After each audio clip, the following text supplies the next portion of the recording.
Welcome to 5 Questions with LeRoy Butler, Week 3 edition. Season's flying by already. Yeah, it is. It really is. So let's talk about in the Packers' victory over the Jets. I think we saw a little bit of the offense that the Packers hope to see, during this season. Running game was a little bit stalled, but I think that's probably because the Jets didn't want to give up anything to Eddie Lacy. My question to you is, did we see the best of their passing game, or have we seen the best of their passing game yet? Well, no. I think what you've seen was 30 targets to Jordy Nelson in 2 games, Right. which is a lot. It's the league lead. Right. They make no mistake about it. But we're going to show in the X's and O's that other guys are going to have to start to emerge. Davante Adams and Randall Cobb. I don't know about Boykin yet. We'll talk about him when they start to feature him. Or he'll get some passes. But the offense, Tom, for the second week in a row, it seems like whatever the team was good at, the Packers just go away from it. Yeah. So Seattle was, they got an alleged great corner. Right. We didn't even try him. Right. The Jets got a pretty good front seven. We won't even run the ball. Yeah. So it's just like you can look at it half full or half empty. We're going to go to the team's weaknesses and exploit them, or you could just say, well, we're just going to shy away from it and not even challenge that. And I think it's the best of both worlds. If you could get your best receiver, arguably your best receiver on one of the weak corners, why wouldn't you just take advantage of that instead of running the ball? I think I can't argue with throwing 14 times to the guy, because they never, ever rolled their coverage. They never rolled their coverages. They didn't do what we call a box and one. One guy followed him all over the field with help deep. And a lot of these teams, what? It made me think, and this is barbershop talk. Okay. I don't know if a lot of teams really respect him. Maybe not. And if that's the case, he's going to be one of the best receivers in the league. You're going to have him in the same conversation with Calvin Johnson, Dez Bryant, and all these guys if teams won't pay attention. Well, at least statistically, you're going to be in that conversation. And they just won't give.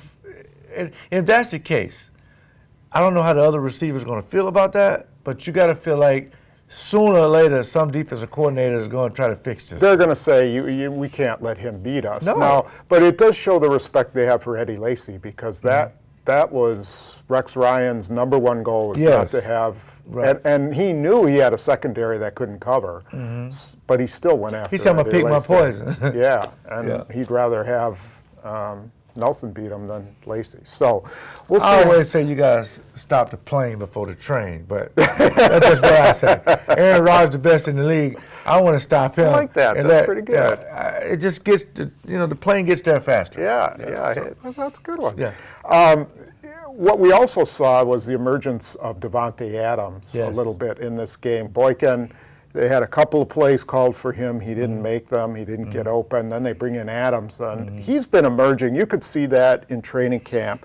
First week, couple weeks, he struggled. Then he started to get the offense. Then he got Rodgers' trust, and now, evident, and we'll show it in X's and O's, this guy can run some routes. Yeah, and if you look at just his feet, I mean, if anyway, as we were looking at the film, his feet are so good, and that's how he gets open.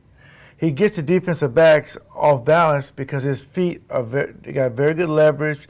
They're always moving, and they're going to a target on a spot, and that's where the trust comes in. Because if I'm Aaron Rodgers, I'm getting heat here, I'm going to throw it to that spot. You must be there. Right. And if a guy in bump and run, you got to separate. And we saw that. He had a chance to go to Randall Cobb on that play. He was wide open. Yeah, and he chose Adams. Absolutely. And he threw it to a spot, and Adams was there. We'll show that in X's and O's. Yeah, that was awesome. Very interesting. So we'll see how that transpires. If you're the Detroit Lions, what do you do? Do you continue to overload on Lacy, or do you start to shift towards Nelson? Again, you got to understand what's been hurting over the past, I'm going to say last 7 years. The Detroit Lions have not been able to defend the Green Bay Packers, wide receivers and quarterback. They've been played to run pretty good with their front seven, but the secondary is not real good. So what they're going to probably do, they're going to probably take some of the blitzes that they saw Rex Ryan do and drop some linemen.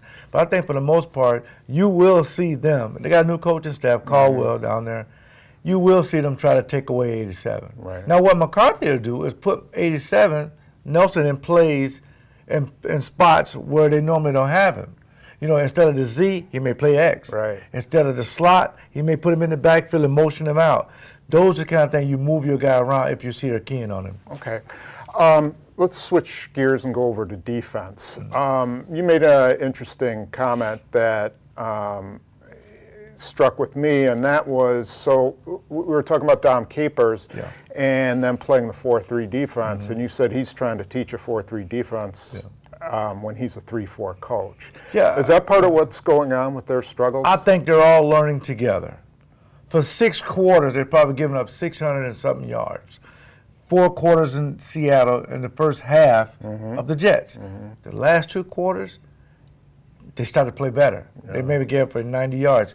But let's go all the way back with Dick LeBeau, back at, you know, and Dom Capers. Those guys are 3-4 masters. They're not now he did play a little 4-3 in Jacksonville when he was down there.